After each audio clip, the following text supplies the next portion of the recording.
ሰላም አለይኩም ወራህመቱላሂ ወበረካቱ። ሰላም ጤና ይስጥልኝ ክቡራትና ክቡራን አድማጭ ተመልካቾቻችን እንደምን አላችሁ? አለን። ዛሬ እንግዲህ እንደተለመደው የሚሸጥ ቤት ነው ይዤላችሁ የመጣሁት። እንግዲህ ይሄ የሚሸጥ ቤት ስንት ካሬ ነው የሚለውን ሙሉ ዝርዝር ይዤላችሁ ቀርብ ያለው፣ እንዲሁም ስንት ክላስ ቤት አለው፣ ሴፍቲ ታንከር አለው፣ ኩሽናም አለው። እንደምትመለከቱት ሰፊ ግቢ አለው። በካርታ ያለውን ካሬ እንመለከታለን። እንዲሁም ደግሞ ሙሉ ግቢው ስንት ካሬ ነው የሚለውን መነገራችሁ ነው የሚሆነው። የሚፈልግ ካለ እኔ ማናገር ይችላል። እንግዲህ ይሄ አድራሻ የምትፈልጉ ካላችሁ እንግዲህ ካርታ ያለው ይዞታ እና ካርታ ያለው ሲሆን ካርታው ላይ ይዞታ ያለው 180 ካሬ ሜትር ነው። እንዲሁም ቦታው ግን 220 ነው። ያው ቀሪውን በሊዝ መጠቅለል ይቻላል። እንደምትመለከቱት ሙሉ ግቢ 220 ካሬ ነው ማለት ነው። እንግዲህ ይሄን ቤት ስንመለከተው እንግዲህ እያንዳንዱን ቦታውን ኤሪያውን ስንመለከት ይሄ ክላሱ ነው። እንግዲህ ቤቶች ሁሉም ያው ኮርኒስ ይቀራቸዋል።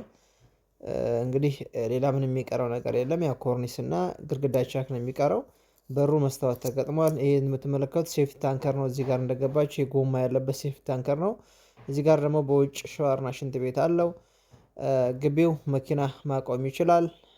እንግዲህ ሻወርና ሽንት ቤት አለው። እዚህ ጋር ኩሽና እዚህ ጋር አለው። በር መግቢያው ላይ ግቢው እንደምትመለከቱት አንድ አሱዚ ማቆም ይችላል።